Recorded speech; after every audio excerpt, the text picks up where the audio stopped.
নমস্কার, কেমন আছেন সবাই? আশা করি সবাই খুব ভালো আছেন। ব্যানার্জির রান্নাঘরের আরেকটি পর্বে আপনাদেরকে স্বাগত জানাই।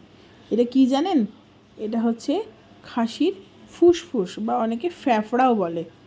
আজকে এইটার আপনাদেরকে রান্না করে দেখাবো। ঘৃণা পাবেন না, দারুণ লাগে খেতে। এইটাকে দোকানে গিয়ে বললেই ওনারা কেটে একদম কিন্তু পরিষ্কার করে দিয়ে দেবে। আর যদি আপনারা পরিষ্কার করতে না পারেন, দোকানদার পিস করে দেয় ছোটো ছোটো করে, যেরকম মেটে কাটে সেরকমভাবে কেটে নিয়ে একটু হালকা গরম জলে সেদ্ধ করে নেবেন। এখানে বানানোর জন্য ফ্যাফড়াটাকে আমি আলু, পেঁয়াজ, আদা, রসুন সবগুলোকে কেটে নিয়েছি। এবার আদা, রসুন আর টমেটোটাকে বেটে নেব, পেস্ট করে নেব সুন্দর করে।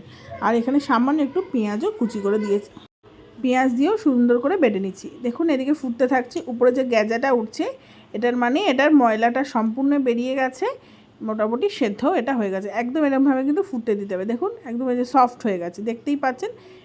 জলটা ঢেলে নিয়ে আমি কিন্তু নর্মাল প্লেন সাদা জল, এমনি রানিং ওয়াটার দিয়েও ধুয়ে নিয়েছি খুব ভালো করে। এবার কড়াইতে দিয়ে দিচ্ছি সর্ষের তেল। সর্ষের তেলের মধ্যে প্রথমে এখানে ডুবো ডুবো করে আলু কেটে রেখেছিলাম, আলুগুলোকে লাল লাল করে ভেজে নেব। একদম এটাকে ঘৃণা পাওয়ার কিছু নেই। অনেকেই ভাবতে পারেন এ বাবা কি রান্না করছে, কিন্তু এটা খেতে সত্যিই বলছি খুব দারুণ লাগে। আমিও আগে খেতাম না, কিন্তু এখন যবে থেকে খাওয়া শিখেছি অসাধারণ লাগে খেতে। এবার কড়াইতে শুকনো লঙ্কা, তেজপাতা ফোড়ন দিয়ে কেটে রাখা পেঁয়াজ কুচিগুলোকে দিয়ে লাল লাল করে কিন্তু ভাজতে থাকবো। পেঁয়াজটা মোটামুটি দেখুন লাল লাল করে ভাজতে থাকছি। এবার এদিকে আদা, পেঁয়াজ, রসুন আর টমেটোর পেস্টটাকেও দিয়ে দিচ্ছি কড়াইতে, দিয়ে খুব ভালো করে মশলাটাকে কিন্তু আমি কষতে থাকবো। একদম দেখুন মশলাটা কষতে কষতে হালকা হালকা তেল ছাড়তে শুরু করেছে। এবার দিয়ে দিচ্ছি কিছু গুঁড়ো মশলা, ধনে গুঁড়ো, জিরে গুঁড়ো, আর দিয়ে দিচ্ছি হলুদ গুঁড়ো, লঙ্কা গুঁড়ো দিয়ে দিলাম। দিয়ে সম্পূর্ণগুলোকে ভালো করে কষিয়ে নেব সবগুলোকে।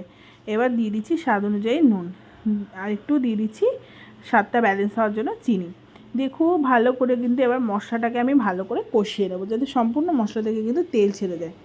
দেখতেই পাচ্ছেন মশলা থেকে কিন্তু তেল অলরেডি ছাড়া শুরু করে দিয়েছে। এইবার যে সেদ্ধ করে কেটে ধুয়ে রাখা একদম ফ্যাফড়াটা আছে সেটাকে দিয়ে মশলার মধ্যে ভালো করে কষিয়ে দেবো। এই ফ্যাফড়া রান্না করার জন্য অবশ্যই কিন্তু ঝালটা একটু বেশি দিতে হবে, আর তেলটাও একটু বেশি লাগে।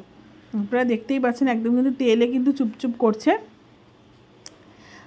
ভালো করে ফ্যাফড়াটাকে একটু কষিয়ে নেওয়ার পরে ভেজে রাখা আলুগুলোকে দিয়ে এবার ভালো করে সম্পূর্ণগুলোকে কিন্তু আমি কষতে থাকবো।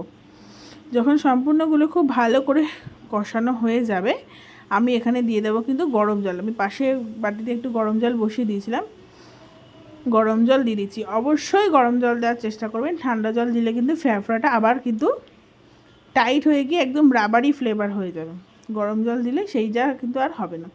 একদম সুন্দর করে সেদ্ধ করে নিয়েছি, দেখতেই পাচ্ছেন তৈরি হয়ে গেল গরম গরম ফ্যাফড়া। একদম ইজি বানানো। খাসির মাংস তো আপনারা সবার খায়, কিন্তু খাসির দোকানে গিয়ে এবার যখনই যাবেন ফ্যাফড়াটা অবশ্যই কিনে এনে বাড়িতে এইভাবে রান্না করে দেখবেন, দারুণ লাগবে খেতে।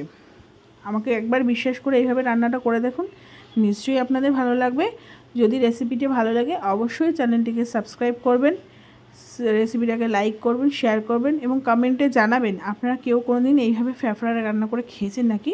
আর যদি না খেয়ে থাকেন সেটাও জানাবেন, আর খেলে অবশ্যই জানাবেন, আর কেমন লাগলো সেটাও জানাতে একদমই ভুলবেন না। ধন্যবাদ।